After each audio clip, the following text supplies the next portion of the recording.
Good morning from the heart, September 17th, Eavesdropping.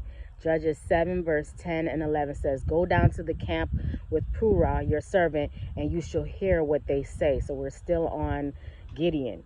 When Gideon stood at the head of 30,000 men to make war against the Midianites, he felt that unless God should work for Israel, their cause would be hopeless. At the divine command, the Hebrew force had been reduced by successive tests until there remained with him only 300 men to oppose that countless multitude. What wonder that his heart sank within him as he thought of the conflict of the morrow. So he was still not full of faith, even though he asked for a fleece twice. God gave that to him, and the miracle which God was showing him that there was too many soldiers in the army, and he still was depressed about it.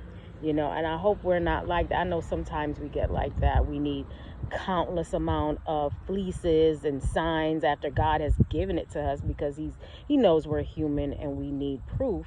But at some point we have to go out to battle, right? We have to go and be used of the Lord for the promises that he's given to us.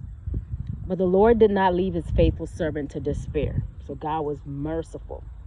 He spoke to Gideon in the night season and bade him, with Purah, his trusty attendant, go down to the camp of the Midianites, intimating that he would there hear matter for his encouragement. He went, and waiting there in darkness and silence, he heard one soldier, just awakened, relating a dream to his companion. "Look, a cake of barley bread tumbled into the host of Midian, and came unto a tent, and smote it that it fell, and overturned it that the tent lay along."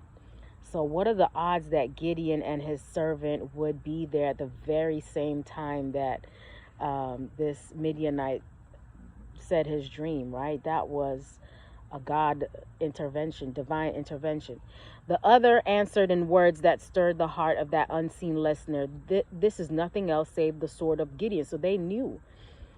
"The son of Joash, a man of Israel, for into his hand hath God delivered Midian and all the host." Gideon recognized the voice of God speaking to him through the words of these Midianitish strangers. His faith and courage were greatly strengthened, and he rejoiced that Israel's God could work through the humblest means to abase human pride. With confidence and hope, he returned to the few men under his command, saying, "Arise, for the Lord hath delivered into your hand the host of Midian."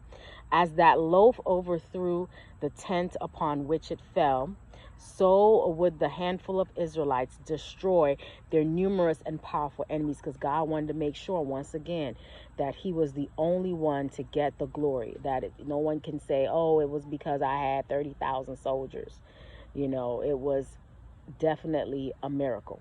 The Lord himself directed Gideon's mind in the adoption of a plan which the latter immediately set out to execute. What lessons of humility and faith may we not learn as we trace the dealings of God with his creatures? What lessons of humility and faith. Amen. Have a great day today. Live from the heart.